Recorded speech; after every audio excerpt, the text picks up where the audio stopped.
Hello and very warm welcome at Amish Shackle 5858. I am Amish Shackle. Following news have been reported Hello, by thank you very much for American, being with European, us. Asian, You are African, watching Amish Shackle Australian 5858 and I am. news channels and the news agencies. So please let's go to the headlines.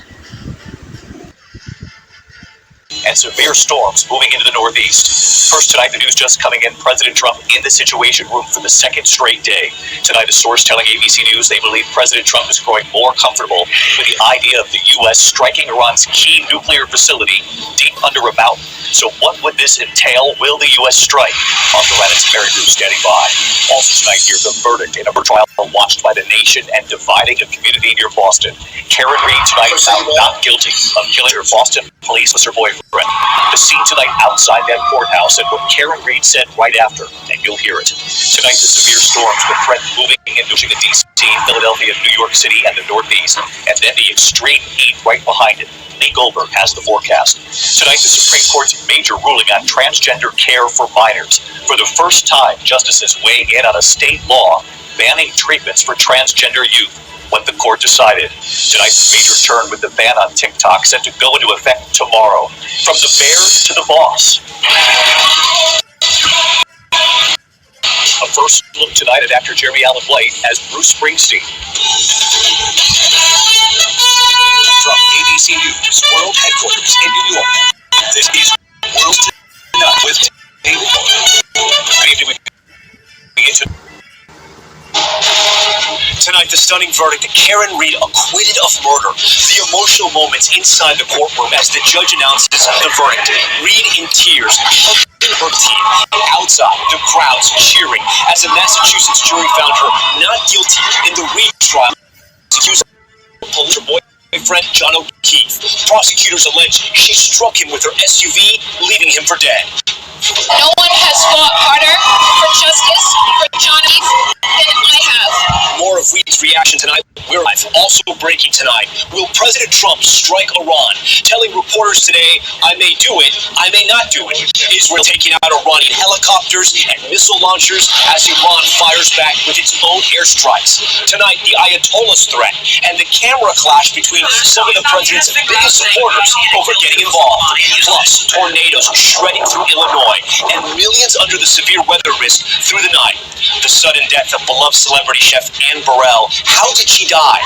Tonight we speak with her close friend on how she spent final hours. The $100 million heist, diamonds, jewels, and gold. The bust, years in the making, in what's being called the largest jewelry job in U.S. history. This just in, the Lakers are being sold by the family that's owned them for decades. And incredible fight of Missouri.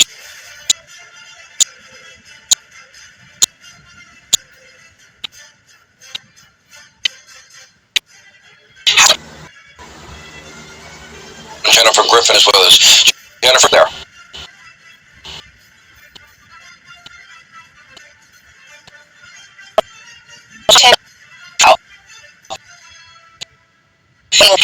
Takes us 2 weeks, I'm told, possibly longer, for the U.S. military to get assets ready and into position.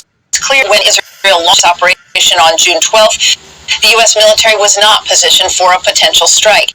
Even tonight, U.S. forces are still deploying to the Middle East. Flight trackers showed 12 F-22 Raptor take off earlier today from Air Force Lakenheath Air Base in the UK, with expected onward movement to the Middle East. USS Ford, currently in Norfolk, Virginia, will deploy on a normal rotation next week to U.S. European Command, which stretches to the eastern Mediterranean.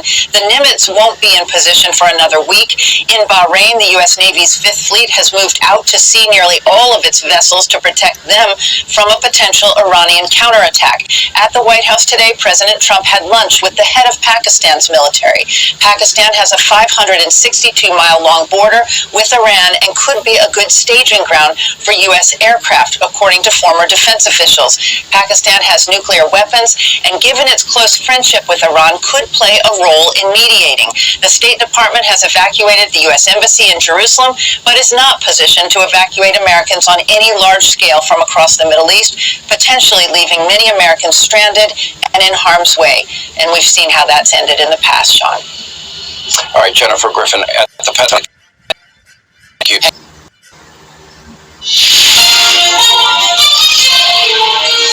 News this Wednesday night.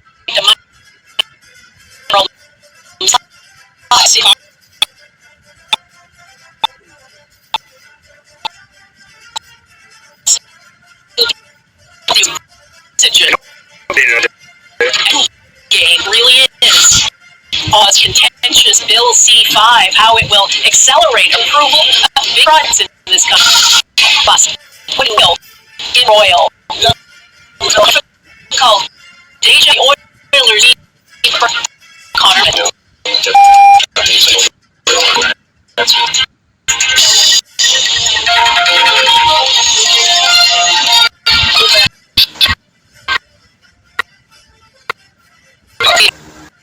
The next week is going to be very big. Will the United States attack nuclear targets in Iran? I mean that too. Nobody knows that.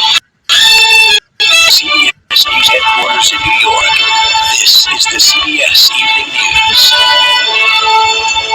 Good evening, I'm John Dickerson. I'm Maurice Dubois. There is a major victory in the battle against HIV, and we will have more about that in a moment from our Dr. John LaPook. On many Americans concerned tonight. Is the United States going to war with Iran? As you heard when the president was asked today if he plans to strike nuclear targets in Iran, he said he may or may not. If he has decided, he's not saying. What he is saying is he wants Iran to surrender with conditions. Unconditional surrender. That means I've had it. Okay, I've had it. I give up. No more. Then we go blow up with the stuff in the place. As for an offer from, of all people, Vladimir Putin to serve as mediator with Iran, Mr. Trump says he told Putin, mired in a war with Ukraine, do me a favor, mediate your own. Weijia Jiang is at the White House tonight. So, Weijia, what are the president and his national security team doing right now? Well, Maurice, late this afternoon, all of them met in the Situation Room as President Trump continues to consider whether to join Israel in striking Iran's nuclear sites. Now, CBS News has just learned that last night, Trump actually approved a plan to attack Iran, but he did not make a final call in case Tehran decided to abandon its nuclear program. In fact, today, Trump The Supreme Court upholds a Tennessee law banning gender-affirming care for transgender minors. Facing more bombardment from Israel, Iran rejects President Trump's call for surrender. And the murder of Minnesota Democrats highlights the growing problem of misinformation on social media. Trying to access verifiable and accurate information on the internet at the moment is as difficult as I think it's ever been.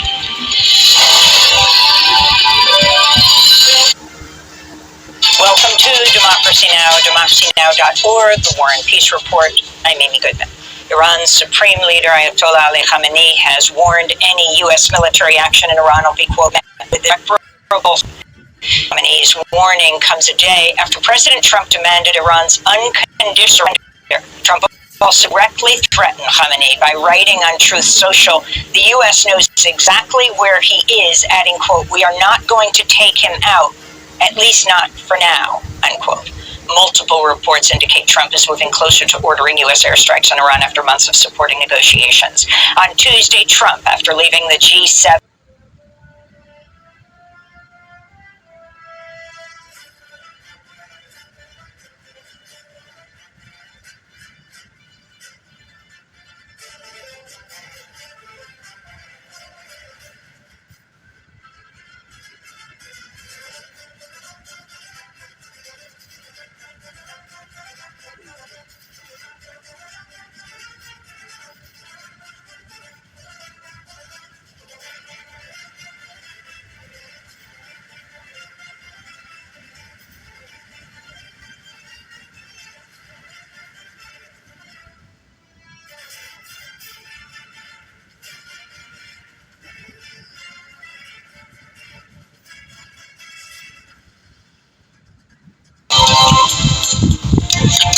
Prime Minister considers military support as the United States looks closer than ever to joining the Israel-Iran conflict.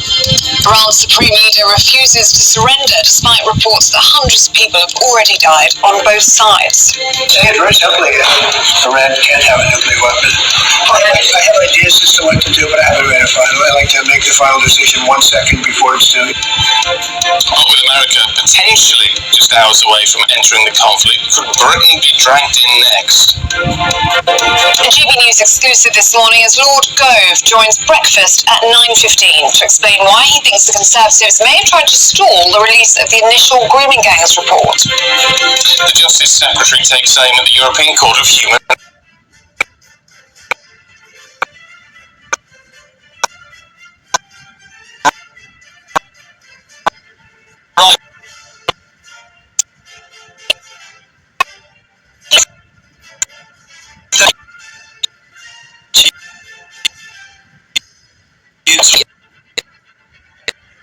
Yes, before coming later.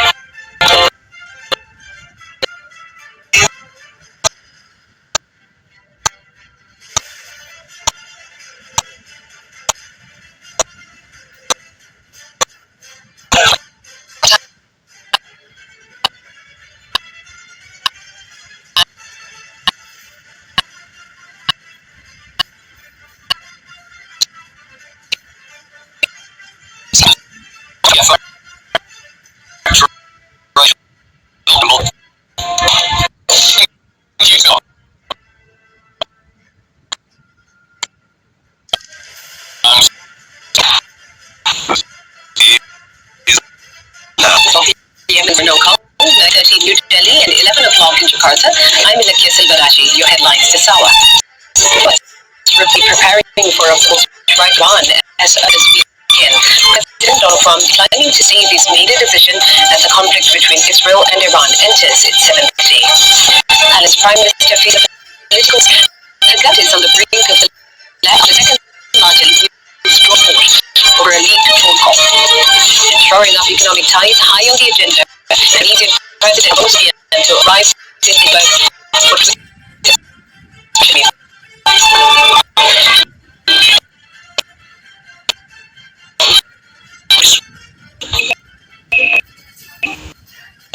Good morning, I'm Oliver. The country, enters a 7-day Israel strikes area near the heavy water research reactor in Kondab. Meanwhile, Iranian missiles hit several population centers in Israel, including a hospital in the south of Tel Aviv. We'll be speaking to Noga Tarnopolsky in Jerusalem. Donald Trump says he may or may not commit the US to joining Israel in its attacks on Iran, but he also says a deal to end the conflict happened the day after he called on Tehran to unconditionally surrender, a call rejected. Southern Mexico braces for the landfall of Hurricane Eric as it intensifies into a Category 3 storm. The resort of Acapulco is in the line of the hurricane, which is expected to be the worst to hit Mexico since Hurricane Otis in 2023. And we'll be taking a look at the world's biggest kite festival on the Isle of in Denmark, which attracts more than 5,000 kite enthusiasts from around the world. And up in the press review, the Dallas Cowboys cheerleaders receive a 400% pay rise thanks to a recent Netflix documentary.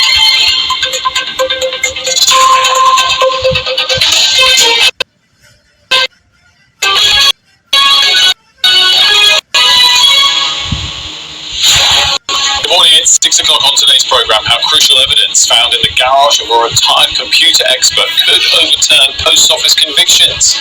Plus, as we wait for Donald Trump's decision on strikes into Iran, the Foreign Secretary heads to Washington. It's Thursday, the 19th of June. Your headlines. Sky News unearths a report into a faulty post office IT system that could help overturn criminal convictions. This is a scene the light of day in its proper sense. The benefits of what may not have happened.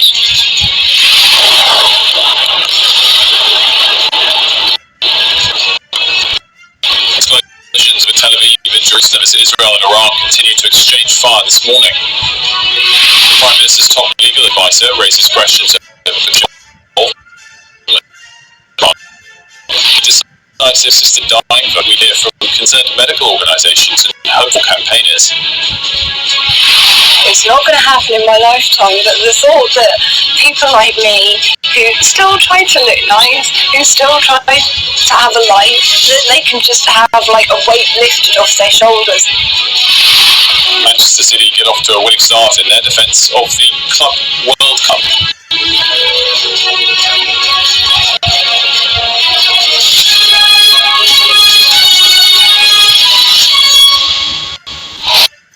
Good morning. Thanks for joining us here on the Breakfast Show.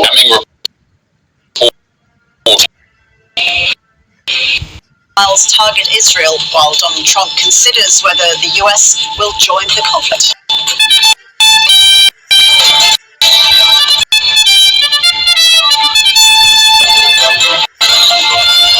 Vladimir Putin says he's ready for face-to-face talks with Ukraine's Volodymyr Zelensky to set out a pathway towards peace. Police charge a man over a spectacular high-speed drive through a Melbourne shopping centre. And Queensland survives a stirring fight back with Wales to send the State of Origin series to a decider.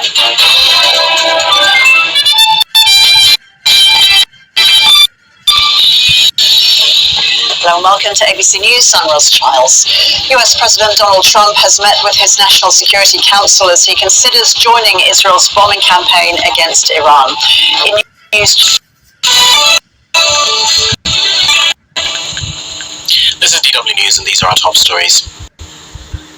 US President Donald Trump says he's not made a final decision on whether the US will conduct strikes on Iran, adding that he has not closed the door on meeting the country's leaders. He also claimed that Tehran had been very close to developing a nuclear weapon when the attacks began. Supreme Leader Ayatollah Ali Khamenei has vowed that Iran will never surrender in its conflict with Israel. Khamenei added that any US attack on his country would have irreparable consequences. His comments come after a threat in a social media post from Donald Trump, which said, "We know exactly where the so-called Supreme Leader is hiding." A volcanic eruption has sent a cloud of ash more than 10 kilometers into the sky on the Indonesian island of Flores. No casualties have been reported, but several flights to the area have been cancelled or rescheduled, affecting some 14,000. Erupted several times in recent years.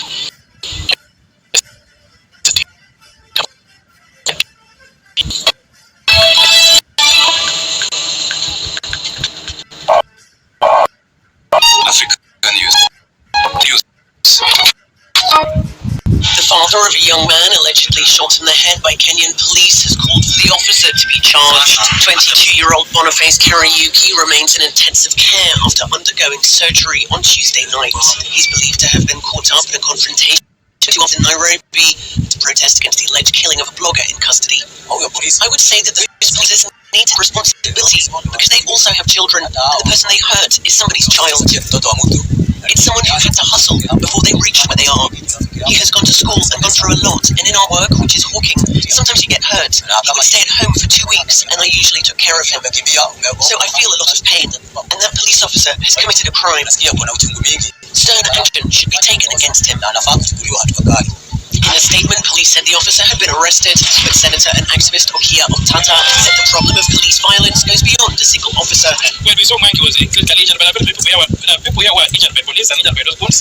We need accountability for these people. We cannot live in a country like this. This country is called the Republic of Kenya. Being a republic, it means a country governed by law, not governed by rogue men.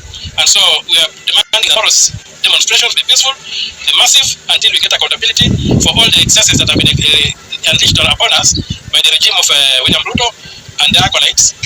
Kenya has a history of police brutality, and President William Ruto previously vowed to end it, along with extrajudicial killing. An 8-night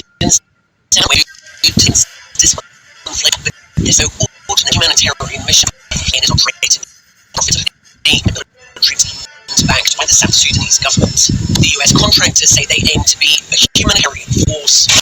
By using the experience that we had, many of us in the military, but we also have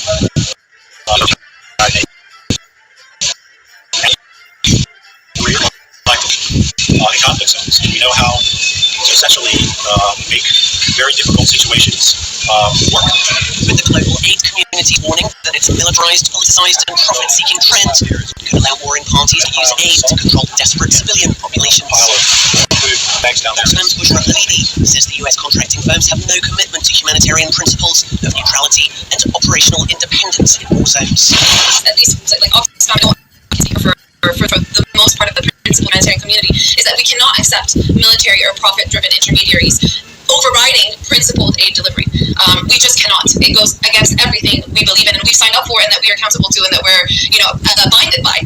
In South Sudan, the US contractors are paid by the South Sudanese government, raising concerns over conflict of interest and serious consequences for aid recipients and humanitarian workers. Giving a party to the conflict the power over who receives the aid and where and from whom turns this aid and this relief into a tool of coercion, and it blurs the line between humanitarian assistance and activists, which puts basically civilians directly, and also the humanitarian workers, at serious risk and weaken all of the protections that we as humanitarians are guaranteed under international law. Meanwhile, in the Middle East, the Gaza Humanitarian Foundation has distributed food and fights in southern Gaza.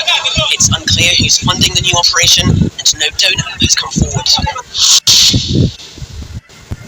Imagine a plane without a pilot. Will you travel in an aircraft with no pilot? That is exactly what one company wants us to do. And it says its autonomous electric vehicles are the future of short-range aviation. The company by the name Whisk Aero developed this electric-powered vertical takeoff and landing aircraft. We understand that this is different. No pilot on board. We're all used to having pilots and other personnel on every journey with us. So it is on us to make sure that we're designing this aircraft to the highest safety levels as possible. So for WISC, what that means is we're committed to meeting or exceeding commercial aviation safety levels.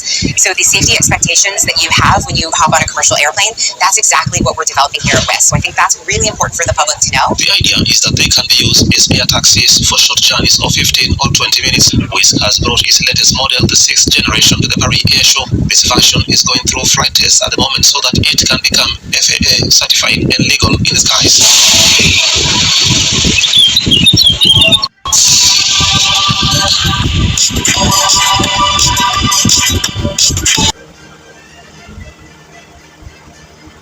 Tonight, breaking news as we come on the air. President Trump in the Situation Room late today on Iran. Tonight, what ABC News has now learned, what President Trump is reportedly now getting comfortable with involving Iran.